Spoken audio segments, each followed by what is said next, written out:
The hunter found a Bigfoot bleeding in the woods, something that shouldn't exist. When he chose to save it instead of claiming the biggest trophy of his life, he had no idea that this creature had been watching over him since childhood, or that saving it would cost him everything he'd ever known. The sound hit Caleb first, a wet, rattling gasp that didn't belong to any animal he tracked in 20 years of hunting these Montana ridges. "You hear that?" he whispered, lowering his rifle. Jonas kept his scope trained on the elk trail ahead. "Wind through the rocks. Keep moving." But Caleb had already stopped.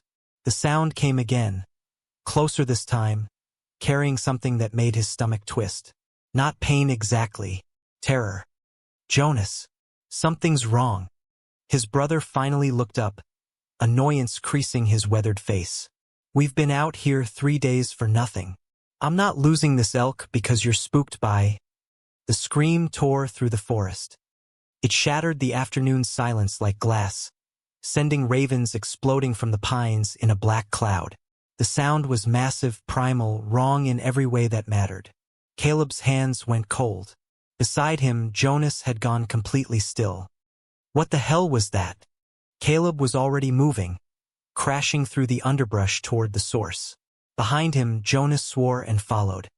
They found it in a clearing where the old logging roads had long since been reclaimed by wilderness. At first, Caleb's brain refused to process what he was seeing. His mind kept trying to reshape it into something familiar. A bear, maybe, or an elk tangled in deadfall. But the longer he stared, the less sense it made. The Bigfoot was enormous, 8 feet tall at least, even collapsed on its side. Covered in dark, matted fur that gleamed with fresh blood. And it was trapped, completely ensnared in coils of rusted barbed wire that had been deliberately arranged around the clearing like a nightmare spider's web. "Holy Mother of—" Jonas breathed. "Is that—" "Don't," Caleb's voice came out hoarse. "Don't say it." But there was no other word for what they were looking at. The Bigfoot's chest heaved with labored breaths. Blood soaked the ground beneath it, dripping from dozens of deep lacerations where the barbed wire had cut through fur and flesh. One massive arm was twisted at an unnatural angle, tangled so thoroughly that any movement only drove the barbs deeper. And then it opened its eyes. Caleb felt something shift in his chest, a recognition so profound it bordered on memory. The eyes were amber-brown, enormous, and completely aware. Not animal eyes. They locked onto Caleb with an intelligence that made his throat close. The Bigfoot tried to move and the wire tightened. Fresh blood welled up. A low moan escaped its throat. "Back away," Jonas said quietly. His rifle was already halfway to his shoulder. "Caleb, back away slowly. What are you doing? What do you think? This thing is dangerous, it's suffering, and it's worth a fortune to the right people." Jonas's voice was calm, practical. "One clean shot. We call it in. Get credit for the discovery. And—" "No." Caleb moved without thinking, stepping between his brother and the Bigfoot. The rifle barrel pressed against his chest. "Move. Look at it, Jonas. Really look." "I am looking. I'm looking at the biggest trophy in North American history, and my little brother having a breakdown." The Bigfoot's breathing had changed. Shallow now, fading. Caleb could see its eyes starting to glaze over, the desperate awareness dimming to something worse. Resignation. He'd seen that look before. Years ago, on a search and rescue call for a hiker who'd fallen into a crevasse. The moment when someone stops fighting because they know nobody's coming to help. Caleb pushed the rifle aside and dropped to his knees beside the Bigfoot. "What are you doing?" Jonas's voice cracked with disbelief. "What we should do." Caleb pulled out his hunting knife and started cutting wire. The barbs had embedded deep, twisted through fur and into muscle. Every cut required careful work to avoid causing more damage. The Bigfoot watched him with those impossible eyes, tensed for pain but making no move to strike. "This is insane," Jonas muttered, but he'd lowered his rifle. "You understand that, right? This is completely insane." Caleb's hands were shaking. Blood, warm and oddly darker than it should be, coated his fingers as he worked. Hand me the first aid kit. Caleb. Now. Jonas dropped his pack and pulled out the kit, still shaking his head. If this thing kills you, I'm putting it on your headstone. Here lies Caleb Reed, who died because he was too stupid to. He stopped. The Bigfoot had moved its free arm slowly, deliberately, and placed its massive hand palm down on the ground between them. Not threatening, offering. In the dirt, drawn with one careful claw, was a symbol. A simple stick figure of a man, and beside it, a larger figure with outstretched arms. Caleb's knife slipped from his fingers. He knew that symbol. He'd drawn it himself once, in the snow, when he was 12 years old and hypothermic and certain he was going to die on a mountainside after an avalanche. He'd drawn it because in his delirium, he'd been convinced something was watching him from the trees. Something huge and dark that had pulled him from the snowbank and carried him to shelter. The search party had found him 2 days later in a shallow cave, wrapped in pine boughs, alive against all odds. They'd said it was a miracle. His parents said he'd been in shock and imagined everything. But Caleb had never forgotten those eyes looking down at him through the storm. "It was you," he whispered. The Bigfoot's breathing steadied slightly. One massive hand rose and touched its own chest, then pointed at Caleb. "I saved you once." The thought wasn't spoken aloud, but Caleb heard it anyway. Felt it, like a voice in his chest rather than his ears. Jonas had gone pale. Did you just hear that too? Caleb grabbed another handful of wire and kept cutting. His hands weren't shaking anymore. "Yeah," he said quietly. "I heard it. Now help me get it free." They half carried, half dragged the Bigfoot to their camp as twilight bled into the pines. It took both of them, and even then the weight was staggering, easily 500 pounds of muscle and bone that seemed impossibly dense. Jonas kept his rifle across his back but never stopped scanning the trees. "This is a mistake. You know that, right?" Caleb didn't answer. He was too focused on the Bigfoot's breathing, which had turned shallow and ragged during the move. When they finally lowered it near the fire ring, he immediately went for the medical supplies. "We need to clean these wounds before infection sets in." "It's not a person, Caleb. It saved my life." Caleb poured antiseptic onto a cloth. "That makes it more than most people." The Bigfoot lay on its side, watching them with those amber eyes. Up close, in the firelight, Caleb could see details he'd missed before. The face was almost human. Broad nose, heavy brow, but the structure beneath suggested something older, something that had evolved down a different path. His chest rose and fell with obvious effort. He started cleaning the deepest wounds, working carefully around the embedded barbs they hadn't been able to remove. The Bigfoot flinched but didn't pull away. Jonas paced at the edge of camp, checking their surroundings every few seconds. Those snares weren't random. Someone set them deliberately. Professional job too, military-grade wire, strategic placement. He kicked at a rock. "We should have left it. Should have walked away." "Then why didn't you?" Jonas didn't answer. Caleb wrapped gauze around a gash that ran the length of the Bigfoot's forearm. His search and rescue training kicked in automatically. Pressure, elevation, watch for shock. The Bigfoot's skin was surprisingly warm beneath the fur, and he could feel a pulse that was too fast, too irregular. "Stay with me," he murmured. "You didn't save me just to die in front of me 20 years later." The Bigfoot's eyes closed, and Caleb's mind exploded with images. He saw through different eyes, looking down at a small boy half buried in snow, lips blue, not moving. Massive hands digging frantically. The boy's chest wasn't rising. Too late, too. No, gently now, clearing the airway, breathing warmth onto the small face, carrying him to shelter, wrapping him in branches because human clothing meant human smell meant human danger. Watching from the shadows as the search party arrived 2 days later. The relief, the choice to remain hidden. The memory wasn't Caleb's, but he lived it anyway. Felt the Bigfoot's desperate hope that this one human child might survive, might remember, might someday understand. "I remember," Caleb whispered. "I remember all of it." The images shifted. Now he saw other moments. A hiker with a broken leg, dragged to a trail where searchers would find her. A child who'd wandered from a campsite, guided back by strategically placed sounds. A search party caught in a whiteout, led to safety by tracks that appeared and disappeared like ghosts. Decades of intervention, quiet guardianship, protecting the very species that hunted them. Why? Caleb asked aloud. The answer came not in words but in feeling, a profound, aching hope that someday humans might choose differently. That compassion could be taught through action rather than contact.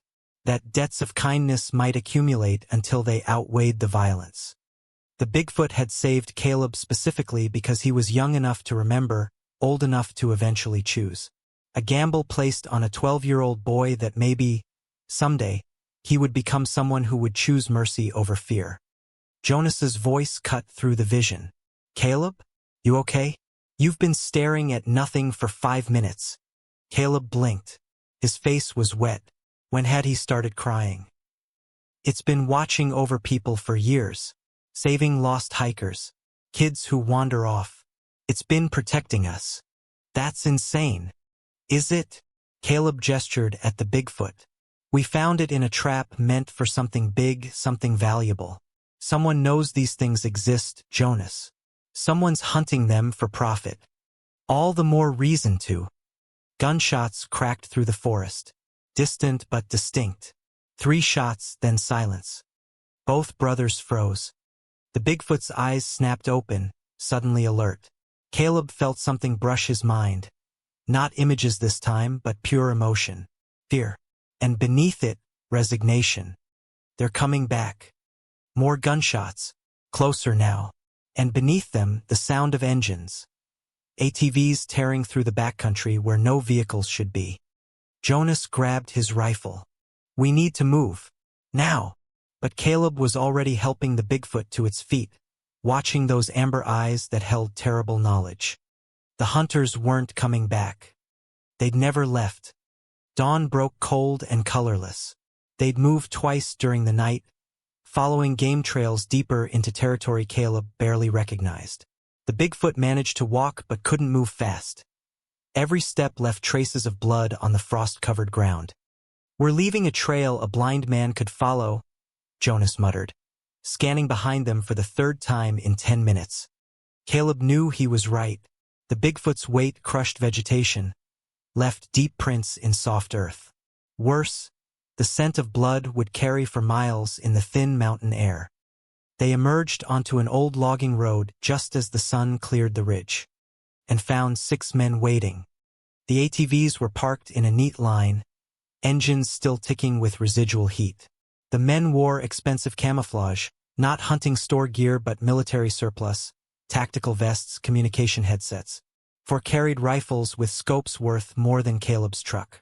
2 held crossbows loaded with tranquilizer darts the size of railroad spikes. The man in front stood relaxed, almost casual, with his rifle slung across his chest.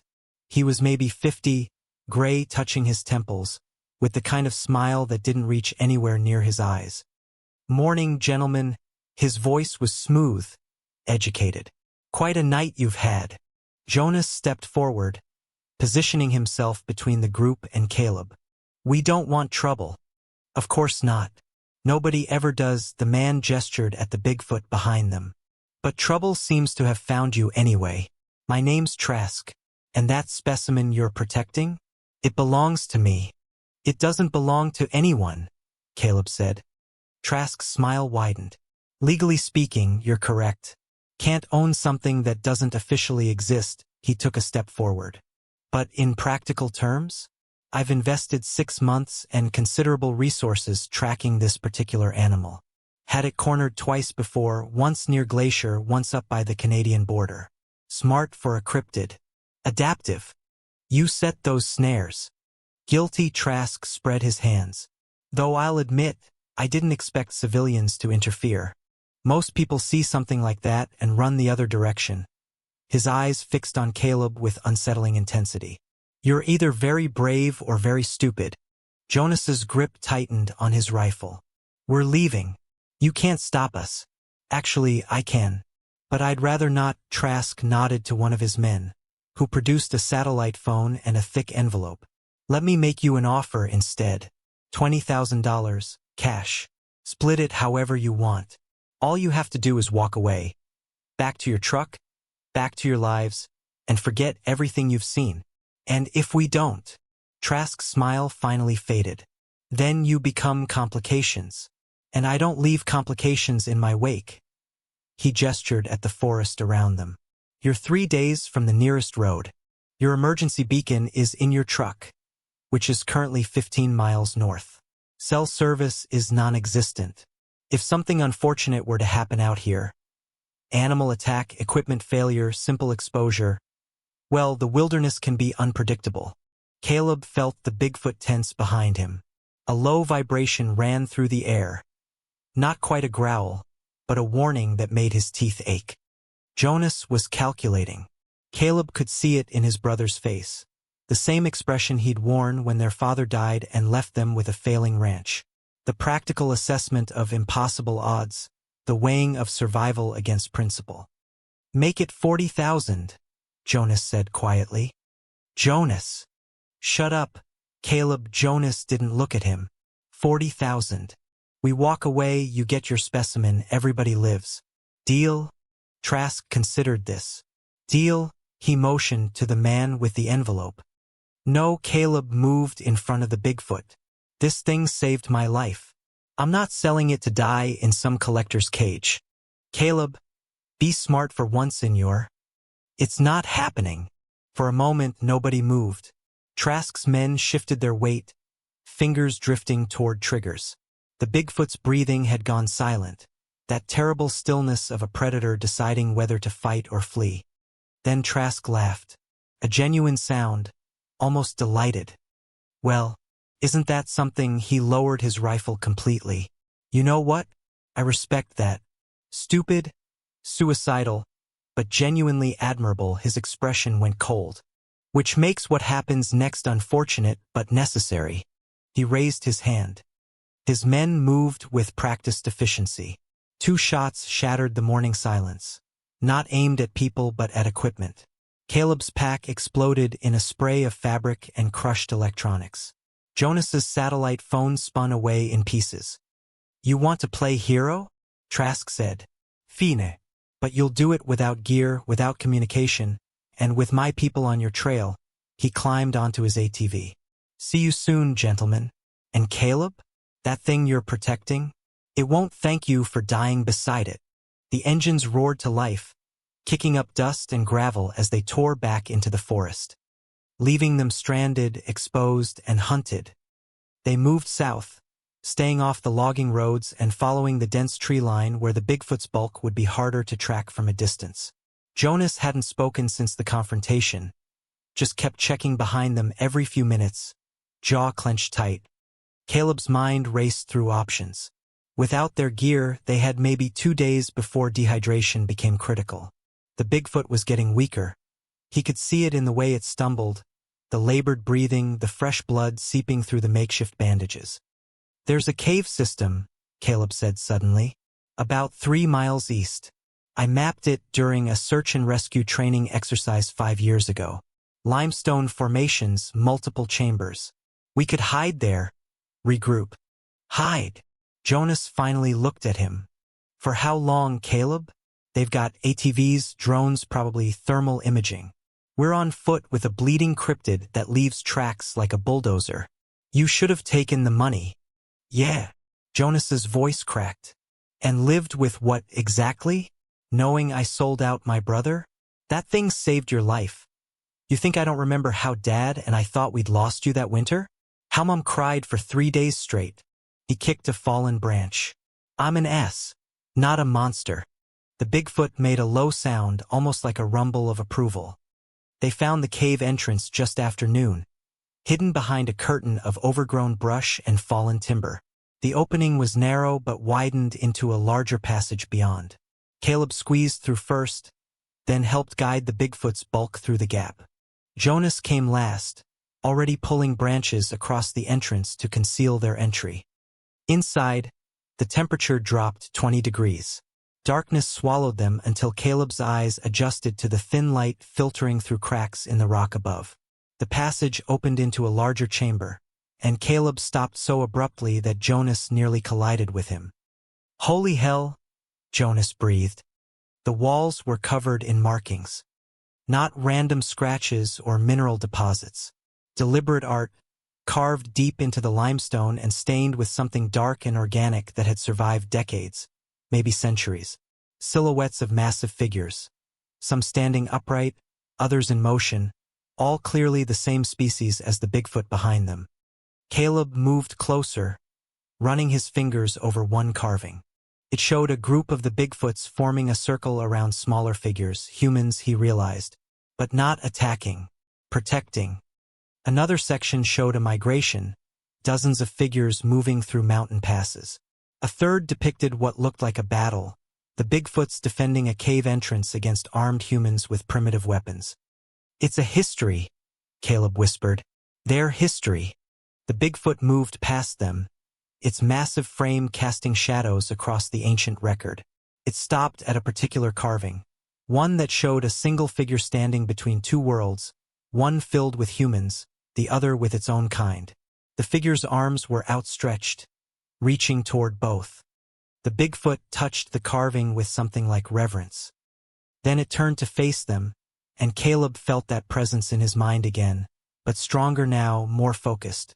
Not just images this time, understanding. He saw generations, families of these Bigfoots living in hidden places, watching humanity spread across the mountains they'd called home for millennia. He felt their debates. Some wanted to eliminate the human threat, others believed in coexistence, still others advocated complete withdrawal into places humans couldn't follow. The Bigfoot showed him moments of contact. A pioneer woman saved from a mountain lion by a figure she'd call a demon in her diary.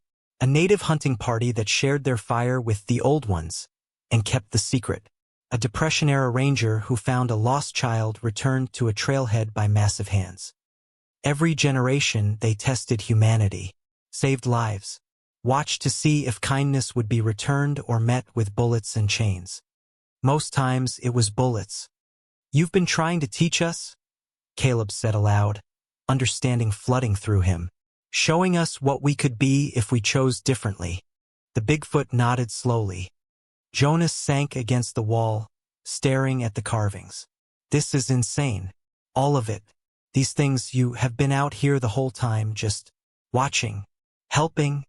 Another image. A search party trapped in a blizzard 10 years ago, guided to safety by deliberately placed tracks. The rescue had made state news. Jonas had been on that search party. "That was you." Jonas's voice was barely audible.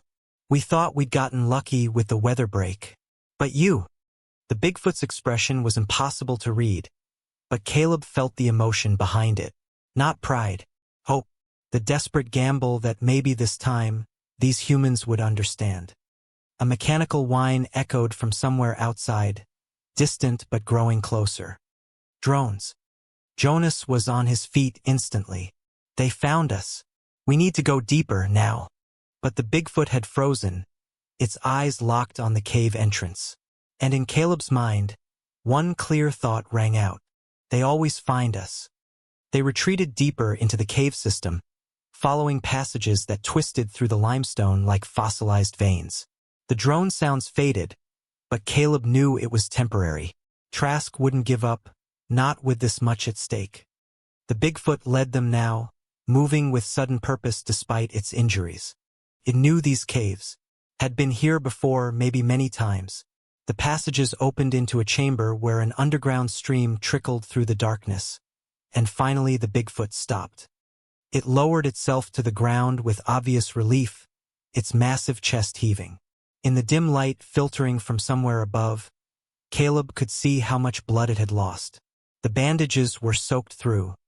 "Let me look at those wounds again," Caleb said, kneeling beside it. But the Bigfoot caught his wrist, gently, carefully, with a grip that could have crushed bone but only held firm. Its amber eyes locked onto his. "You need to understand. All of it." The presence in Caleb's mind intensified, and suddenly he wasn't in the cave anymore. He stood on a snow-covered ridge, looking down at a small figure half buried in white. His 12-year-old self, lips blue, not breathing. Dead or close enough that it wouldn't matter soon. But this time, Caleb experienced it from the other side. He felt the Bigfoot's panic as it dug frantically, the desperate calculation, intervene and risk exposure, or let another human child die in the wilderness. He felt the weight of that choice, made in seconds, that went against everything its elders had taught about staying hidden. The memory shifted, the Bigfoot carrying the small body to shelter, breathing warmth into frozen lungs, wrapping him in pine boughs, and then, the hardest part, retreating into the shadows. Watching for 2 days as the child stirred, cried out, hallucinated about monsters in the trees.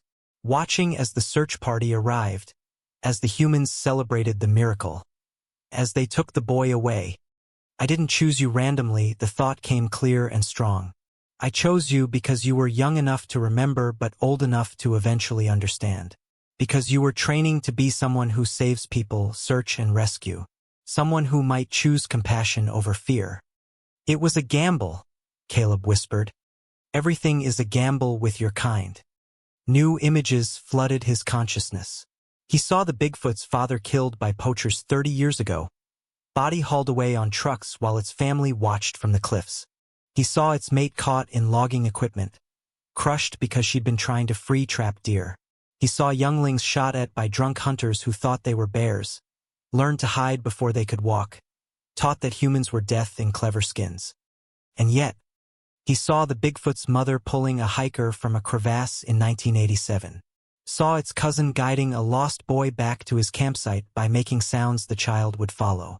Saw generations of its kind choosing mercy when vengeance would have been easier, choosing hope when evidence suggested futility.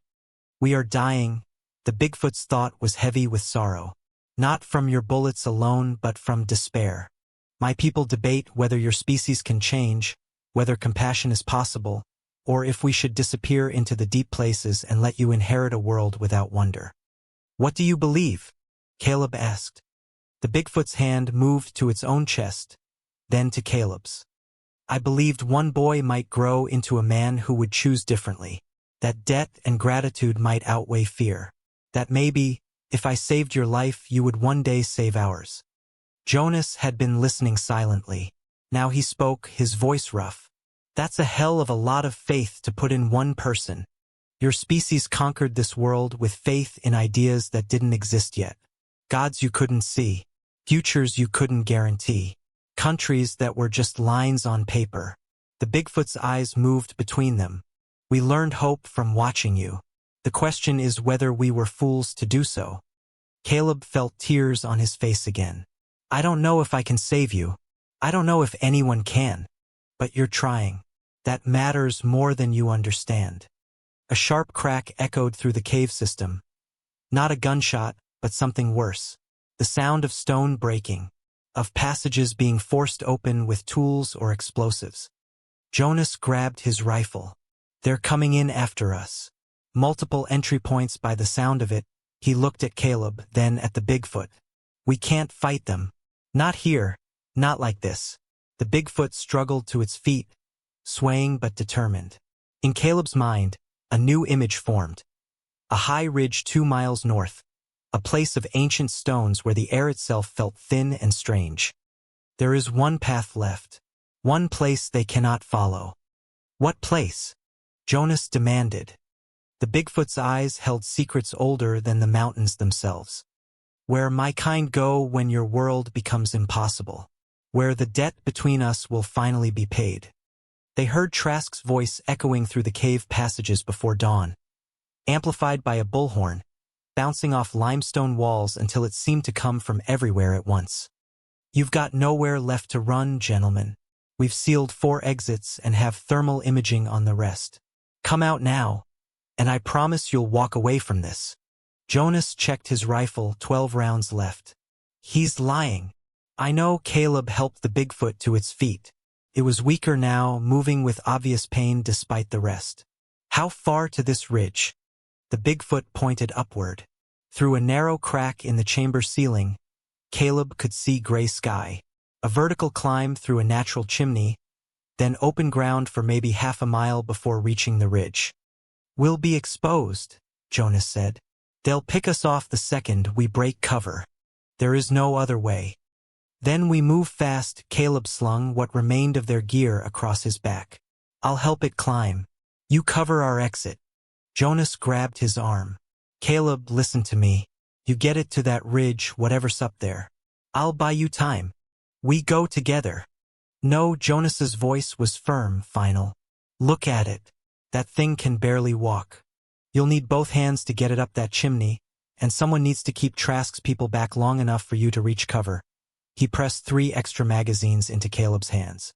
"I'm not dying for nothing, but I'm also not letting my little brother get shot in the back, because we were both too stubborn to make the smart play." "Jonas!"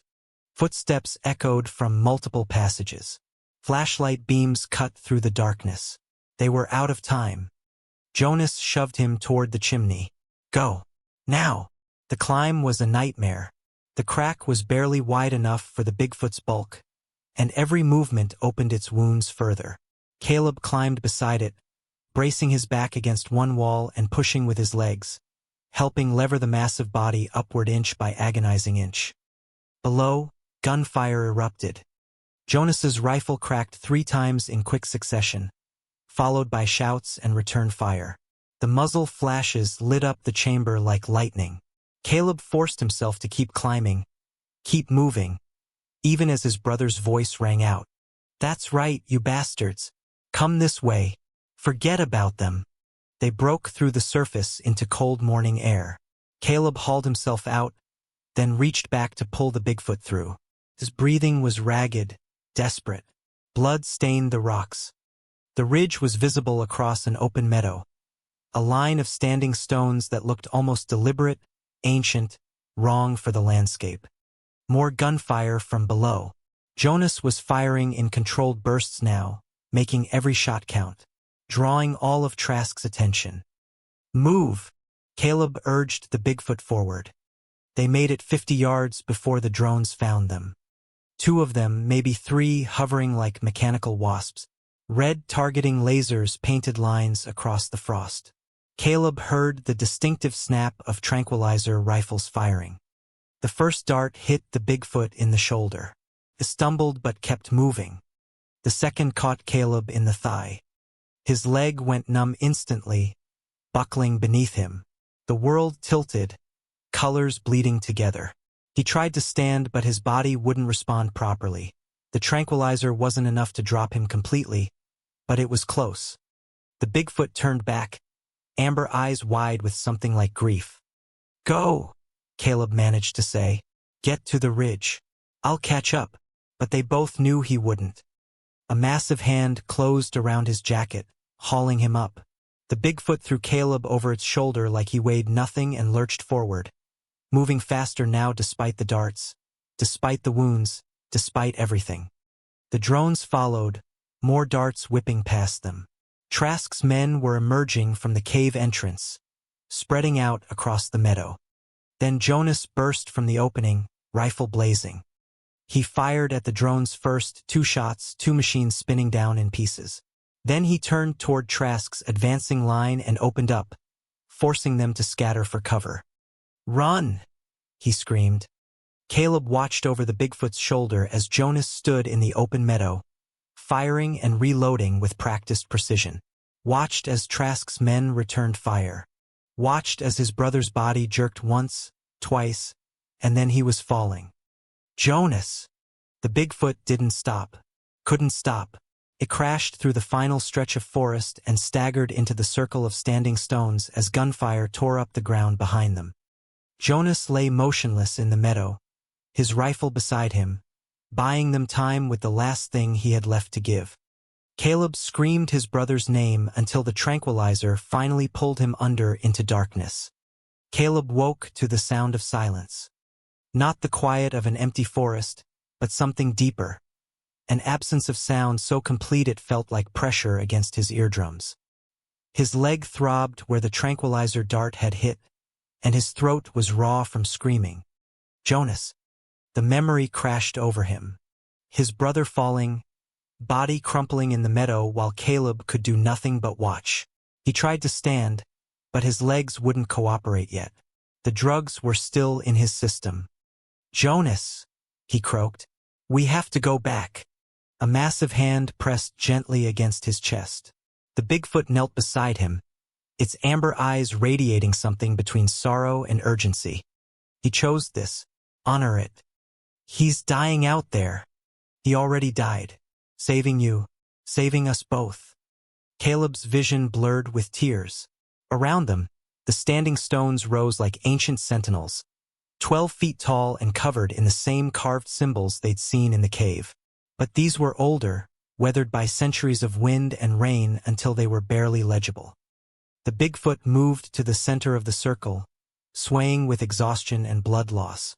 It placed both hands on the ground and began scraping at the earth with its claws, not randomly, but with deliberate purpose. Symbols took shape in the dirt. Spirals, circles, lines that connected and branched like neural pathways or root systems. Caleb felt something shift in the air, a pressure building like the moments before a lightning strike. "What are you doing?" "Calling those who remained, those who didn't give up on your world." The Bigfoot continued its work, carving symbols with increasing urgency. Blood from its wounds mixed with the dirt, staining the patterns dark. Its breathing had become labored again, each exhale a visible effort. From somewhere in the forest, everywhere and nowhere, came an answer. A low resonance that Caleb felt in his bones rather than heard. The trees seemed to bend slightly, though no wind blew. The light took on a strange quality, as if the sun were shining through water. They emerged from the tree line like shadows gaining substance. 7 of them. 8 more. The Bigfoot's kind, moving in absolute silence despite their size. They formed a circle around the standing stones, and Caleb realized with a shock that some were ancient. Fur gone silver, bodies bearing scars from decades of survival. Others were younger, moving with cautious grace. One approached the wounded Bigfoot, larger than the rest, with distinctive white markings across its chest. It placed a hand on the injured one's shoulder, and Caleb felt a surge of emotion that wasn't his own. Grief. Bride. Farewell. Father, his Bigfoot's thought was barely a whisper. I brought him. I kept the faith. The white-marked elder's eyes found Caleb, and the intelligence there was staggering. Not just awareness but wisdom, judgment, the weight of countless decisions made over an impossibly long life. It studied Caleb for what felt like hours but was probably seconds. Then it nodded once and turned back to the circle. The other Bigfoots began a ritual, placing their hands on the standing stones, creating a chain of connection. The symbols in the dirt began to glow with faint bioluminescence, pulsing in rhythm with some pattern Caleb couldn't quite grasp. The air thickened. Reality seemed to ripple like heat shimmer, but cold instead of hot. Between the stones, something was forming. Not opening, that wasn't the right word. Thinning, as if the world itself was wearing away to reveal something beneath. Caleb saw impossible depth in that space. Not darkness but distance, stretching far beyond what should fit between 2 stones 10 feet apart. And in that distance, lights, structures, the suggestion of a vast space that existed somehow parallel to the one he knew.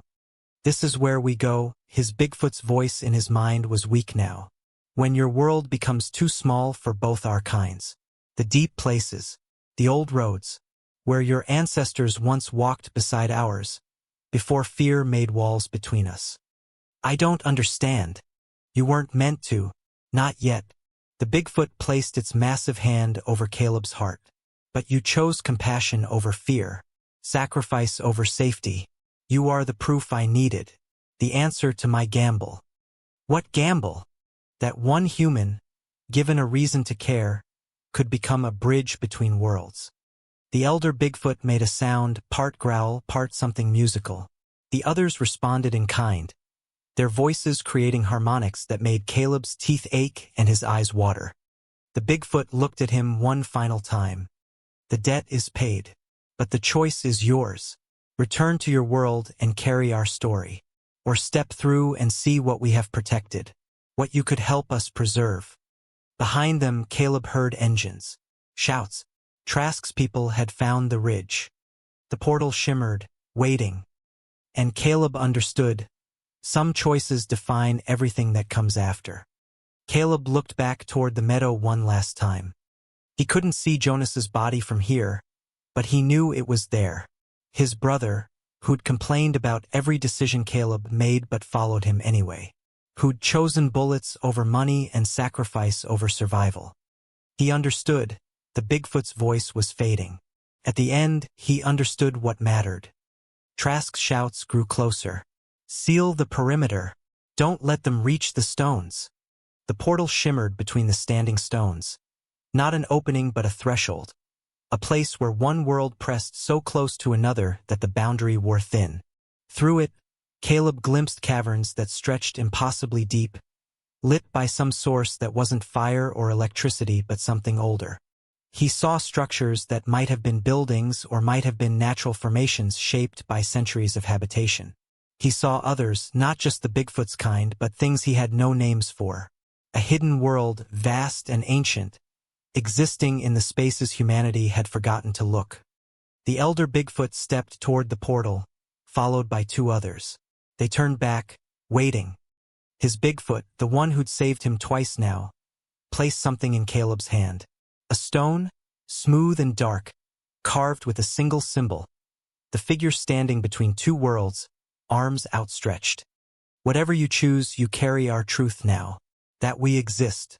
That we tried. That one human chose to see us as more than monsters. Gunfire erupted. Trask's men had reached the ridge. Caleb made his choice. He stepped through. 3 weeks later, the official report read, search and rescue teams recovered the body of Jonas Reed, 34, in the backcountry north of Flathead National Forest. Cause of death: multiple gunshot wounds, suspected poaching incident. His brother, Caleb Reed, 31, remains missing despite extensive search efforts. Reed's vehicle was found abandoned at the ghost town trailhead. Authorities suspect a wildlife attack, though no remains have been recovered. Park Ranger Michelle Torres filed an addendum to the report that her supervisor quietly removed. Day 12 of search. Found unusual tracks near the standing stones. Too large for any known animal, too deliberate to be random. Found carved symbols in the dirt that matched nothing in our databases. At dusk, I saw a figure on the ridgeline, tall, hooded, watching our search party.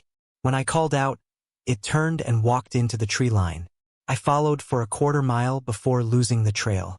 The figure moved like it knew every inch of the forest, like it was part of the forest, like it belonged there in a way we never will. I don't think Caleb Reed is dead. I think he made a choice. 6 months later, a family hiking near Glacier reported that their 8-year-old son, separated from the group for 3 terrifying hours, was found sitting calmly on a boulder near the trail. He insisted that the tall man in the hood had stayed with him until he heard his parents calling. The boy drew a picture. A stick figure holding the hand of something much larger, both standing under pine trees. A logger working an isolated cut site swore he saw someone watching from the ridgeline, someone impossibly tall who vanished the moment he looked directly at it. A search party looking for a missing hiker found her unconscious but alive in a shallow cave, wrapped in pine boughs, with tracks leading away that belonged to nothing in any field guide. And high in the backcountry, where the old-growth forest grows thick and the stones stand in circles that predate any human settlement, there are stories. Whispers among the rangers and the old-timers who know the mountains better than their own homes. Stories of a hunter who became something else, a guardian standing between worlds, protecting the boundary that most people don't even know exists. They say on certain nights you can see him on the ridgelines, moving between the trees with companions that shouldn't exist. They say he's still searching, not for a way home, but for others who might make the same choice he did. To see past fear, to choose compassion, to understand that the line between human and monster isn't biology, it's behavior. In Caleb's abandoned cabin, Investigators found a journal with a single entry dated the day he disappeared. Jonas died believing I was worth saving. The Bigfoot saved me believing humanity was worth the faith. I'm going to spend the rest of my life proving them both right. Not by returning to the world that made me, but by protecting the one that showed me who I could become. Some debts can only be repaid by becoming the person you were trusted to be. The journal was filed as evidence, then lost in storage. But the stories remain. And in the deep places between worlds, Caleb Reed stands watch, a hunter reborn not to kill, but to protect.